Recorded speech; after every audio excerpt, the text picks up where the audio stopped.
I mean, Microsoft is obviously working on a lot of different things for next generation and even for the rest of this generation. Lots of hardware. Well, at least that's the rumors. We don't know if those are all going to be true, but we do know that it looks like there could be as little as 4 consoles for the quote-unquote next generation from Microsoft. That is something that is going to be very interesting to kind of see, and everybody covered it, right? So we know that, I know if you watch me, you probably watch a plethora of other YouTubers that I, talk to or done podcasts with and things like that. We all have our own particular takes on these things, and that's what's great about this, right? We all have our own kind of opinions and thoughts on the subject, and they might not all actually be the same, and I think that's what's great, our varying opinions and things like that. It's really what makes the world go round, and, I gotta say, I was paying attention to a lot of the comments and what some people were saying, and it looks like not everybody is real happy about all these different options and things like that. And the more I thought about it, the more I think, hey, I'm not saying that I'm not happy about it. I mean, I personally guess I don't really care one way or the other. As long as I have my option for the most powerful version with a disk drive, I'm good, right? That's enough said. I'll get it. And I think a lot of people are of that same kind of thought. But with that being said, some people aren't happy about it, and they think it's going to be confusing. And if they do another mid-gen upgrade, like, what's the point of doing a super powerful one?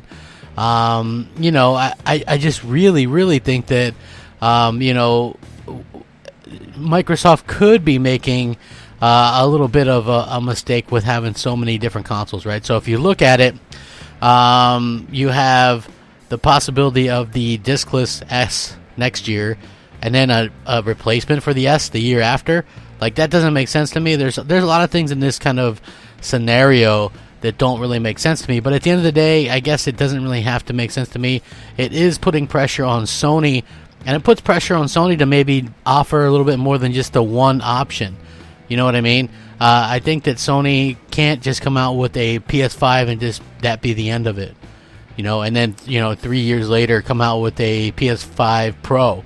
I'm not really sure that works in the typical day and age, or where Sony or where Microsoft is going with their consoles, where they're going to have so many different options and things like that. I really think that Microsoft is going to have some incredible options for that, and I think Microsoft is going to have a lot going for themselves, and I think that that's something that a lot of people will have to take into consideration when buying their next console. They have so many different options for people. And I think that's something that, can't be taken for granted. Microsoft has done a really good job at getting people excited about the Xbox brand again and giving people a bunch of different options. While it could possibly be confusing for some, it could be just really exciting for everybody else. You know what I mean? I think that's something that that Microsoft is probably banking on, and it'll be interesting to see how that kind of pays off. So what do you guys think about this? I mean, that's a lot of consoles. Is it confusing? Not confusing? I would really love to hear your guys' thoughts. Let me know. Please sound off, rate, comment, subscribe.